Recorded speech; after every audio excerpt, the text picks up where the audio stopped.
नमस्कार दोस्तों, हमने कक्षा 11 की प्रश्नमाला 10.1 सरल रेखा के 4 क्वेश्चन किए हैं पहले। आज हम 5वां क्वेश्चन लेकर आए हैं।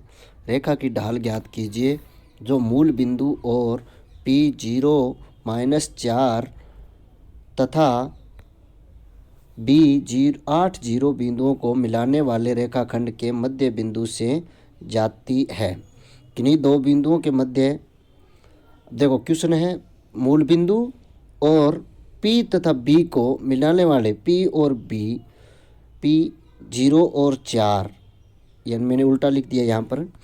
यहाँ है आपका P0 और 4, ये बिंदु है आपका P0 और 4 और ये बिंदु है आपका B। P और B को मिलाने वाली रेखाखंड के मध्य बिंदु P और B, अपन सबसे क्या करेंगे, किन्हीं दो बिंदुओं के मध्य बिंदु, दो बिंदुओं के मध्य रेखा की ढाल ज्ञात करने का फॉर्मूला होता है y1 into y2 minus y1 बटा x2 माइनस x1। कोई दो बिंदु दे रखे हैं, उनके मध्य ढाल ज्ञात करनी हो तो अपन सूत्र लगाते हैं y2 माइनस y1 y बटा x2 minus x1। Rekha A B, ये रेखा ए बी जो मैंने मानी है, ये रेखा ए बी जो ये P है आपका और ये है आपका B, यानी रेखा पी बी, यहाँ मैं पी बी कर देता हूँ। पी बी का मध्य बिंदु हो जाएगा 8 और 0, 8 प्लस 0 बटा 2 और 0 प्लस माइनस का 4 बटा 2, 4 और 2, यह मध्य बिंदु आ गया। मूल बिंदु 0 0 व बिंदु C जो अपना ये 4 और माइनस का 2 आया है, से जाने वाली रेखा की प्रवणता हमें ज्ञात करनी है। क्वेश्चन में रेखा की ढाल ज्ञात करनी है, ये दिया हुआ है, ये ज्ञात करनी है। तो प्रवणता ज्ञात करने का सूत्र, किन्हीं दो बिंदुओं के मध्य प्रवणता ज्ञात करने के लिए हम क्या करते हैं, y2 माइनस y1 बटा x2 माइनस x1 करते हैं। प्रवणता m बराबर y2 माइनस y1, y2 कितना हो गया माइनस का 2, y1 हो गया अपना 0 बटा x2 4 माइनस 0 बराबर आया अपना माइनस का 2/4, यानी माइनस का 1/2, यह आपका आंसर आ गया। इसी प्रकार आगे क्वेश्चन 6 नंबर क्वेश्चन क्या कह रहा है, पाइथागोरस प्रमेय के प्रयोग किए बिना दिखलाए कि बिंदु 4 4 3 5 और -1 और 1 एक समकोण त्रिभुज के शीर्ष है। मान लेते हैं ये बिंदु इस प्रकार है, ऐसे मान लिए अपन ने।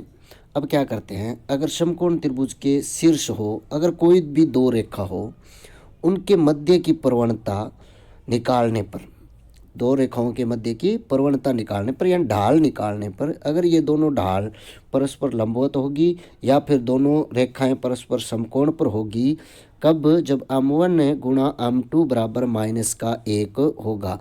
इसका मतलब ये हुआ कि m1 पहली रेखा की प्रवणता है, m2 दूसरी रेखा की प्रवणता है, ये उन दोनों के गुणनफल के बराबर क्या आना चाहिए, -1 हो। अगर इन दोनों गुणनफल के बराबर -1 है तो दोनों रेखाएं क्या होगी, परस्पर लंबवत होगी या समकोणीय होगी।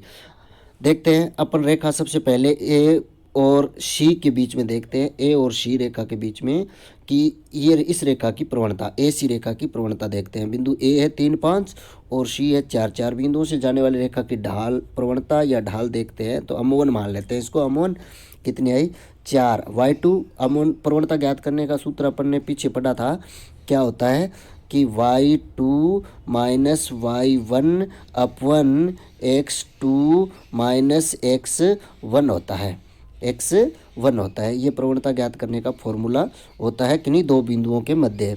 तो इस बिंदु यहाँ पर ए है 3 और 5 और सी है 4 और 4, बिंदुओं से जाने वाली रेखा की प्रवणता अगर अपन ज्ञात करेंगे तो कितनी आ गई, y2 minus y1, y2 4 minus 5 बटा 4 माइनस 3, यानी माइनस की 1 प्रवणता आ गई आपकी। आगे दूसरी रेखा ये है, बी और सी की प्रवणता अपन ज्ञात करते हैं। बी और सी बिंदुओं से जाने वाली रेखा की ढाल देखते हैं तो क्या आ गया, वही formula y2 minus y1, y2 कितना हो गया 4 माइनस y1 कितना हो गया माइनस का 1, तो प्लस का 1 हो जाएगा, 5/5 आ गई। इसकी प्रवणता कितनी आई, 1 आई। आगे अगर ये दोनों रेखाएं अपन पीछे वाले क्वेश्चन में देखे हैं, अगर ये दोनों रेखाएं परस्पर लंबवत होगी परस्पर लंबवत होगी। ये दोनों रेखाएं परस्पर लंबवत कब होगी? जब M1 और M2 दोनों प्रवणताओं का गुणनफल किसके बराबर हो? -1 के बराबर हो। हम पीछे वाले क्वेश्चन में यही करके आए हैं। ये देखो यदि किन्हीं दो रेखाओं की ढाल क्रमशः M1 और M2 हो तो ये दोनों रेखाएं परस्पर लंबवत या समकोण पर होगी जब M1 इंटू M2 क्या हो? बराबर -1 हो।